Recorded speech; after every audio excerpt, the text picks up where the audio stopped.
এবং তার চেয়ে ভয়ঙ্কর কথা হচ্ছে বিষ্ণু ইসলাম বলেন যে লা ইয়াদখুলুল জান্নাতা মান কানা ফি কলবিহি মিসকালু হাববাতি খারদাল মিন কিবর, যার হৃদয়ে সরিষার দানা পরিমাণ অহংকার থাকে ওই ব্যক্তি কশিনকালেও আল্লাহর জান্নাতে প্রবেশ করার সুযোগ পাবে না। এবং বিষ্ণু ইসলাম কিছু টেকনিক আমাদের শিখিয়েছেন, এই কাজ করলে তোমরা অহংকার থেকে মুক্ত থাকতে পারবে। এর মধ্যে একটা হচ্ছে আগে আগে সালাম দেওয়া।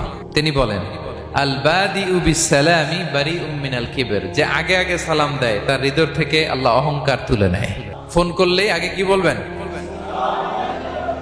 বাসায় ঢুকেই আগে কি বলবেন? স্ত্রীকে আগে সালাম দিবেন, বন্ধুকে আগে সালাম দিবেন, বাসার কাজের লোকটাকে আগে সালাম দিবেন, আপনার ড্রাইভারকে আগে সালাম দিবেন, বাসার দারোয়ানটারে আগে সালাম দিবেন। ফকির একটা আসলে আপনি সালাম দিয়ে ফেলবেন। হৃদয় থেকে অহংকার ফেলে দিবে কে? আগে আগে আমরা সালাম দিব।